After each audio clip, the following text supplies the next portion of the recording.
भगवान की श्रीमद् भागवत महापुराण की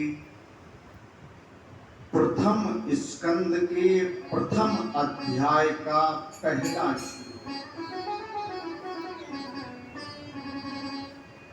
इसके 108 अर्थ श्री धाम वृंदावन के श्रीपाद जी महाराज और श्री जी महाराज अनेकानेक विद्वान संत डोंगरे जी महाराज, स्वामी अखंडानंद जी महाराज, इन्होंने इस श्लोक के बहुत अर्थ किए और मैं निवेदन करूं कि इस श्लोक में भागवत के बहुतायत प्रसंग समाविष्ट हैं, समाहित हैं। तो इसी श्लोक से कथा पूजा का शुभारंभ करें।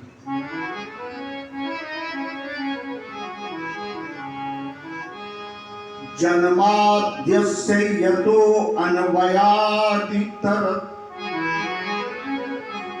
च स्वार्थेषु भिज्ञः स्वराट् तेने ब्रह्म हृदय आदि कवये मुह्यन्त यत सूरयः तेजो वारि मृदा यथा विनिमयो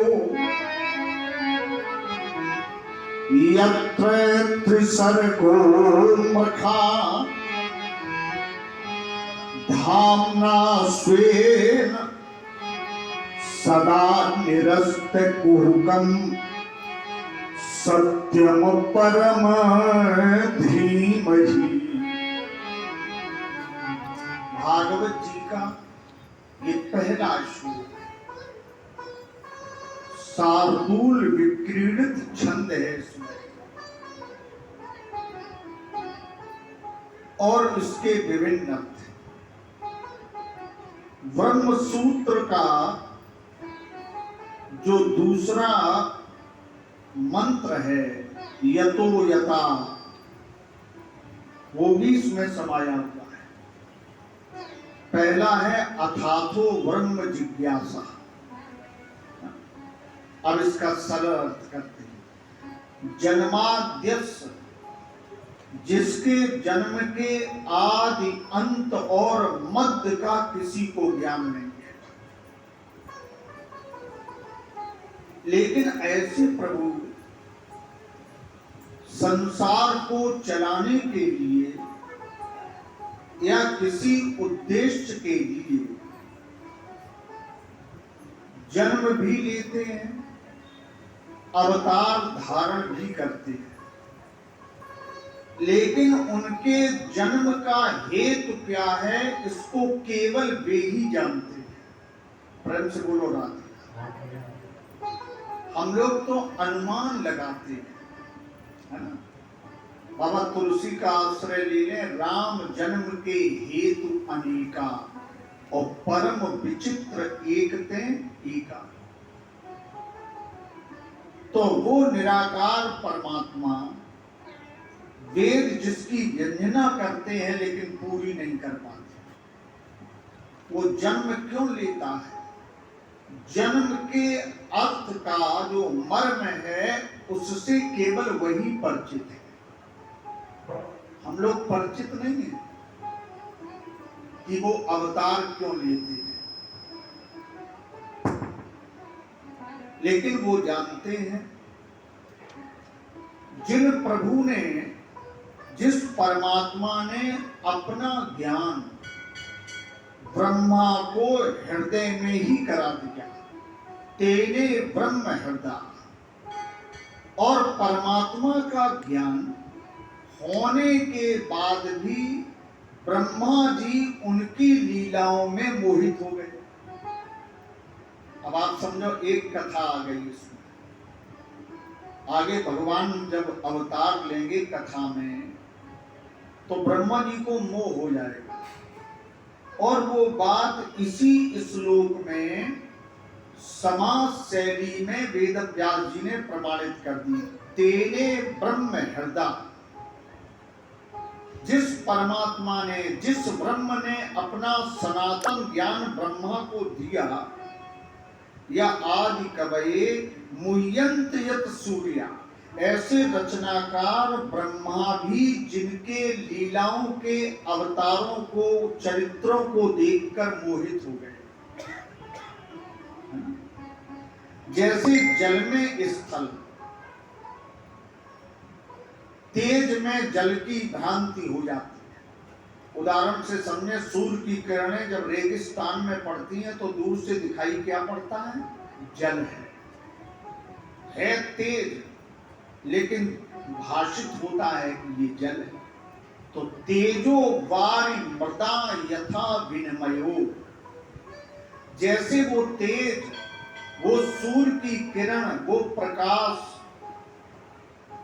जब पृथ्वी पर पड़ता है तो दूर से हमें जल दिखाई पड़ता है, यथार्थ में जल नहीं है। वैसे ही उस समर्थशाली प्रभु का संपूर्ण ऐश्वर्य सबको दिखाई नहीं पड़ता। जगत में आने के बाद कुछ उल्टा दिखाई पड़ता है तो सब लीला उन्हीं की। और सरल करके समझ ले, है सब खेल उन्हीं का, लेकिन कहते हमें कि ये इतना हमने बनाया, इतना हमने किया, तो प्रतीत नहीं। यथा विनिमयो, जैसे विनिमय हो जाता है। और ये विनिमय करती कौन है? माया। तेजो वारि मृदा यथा विनिमयो यत्र त्रिसर्गो मृखा, ये जो माया है प्रभु की, सतोगुण, रजोगुण, तमोगुणी माया, ये है असत्य लेकिन सत्य प्रतीत होती है। अब आप पूरी बात समझ लेंगे। है माया असत्य लेकिन लगती कैसी है? सत्य। जैसे सूर्य का प्रकाश पृथ्वी पर जब पड़ता है तो है तो प्रकाश लेकिन लगता है जल, है ना?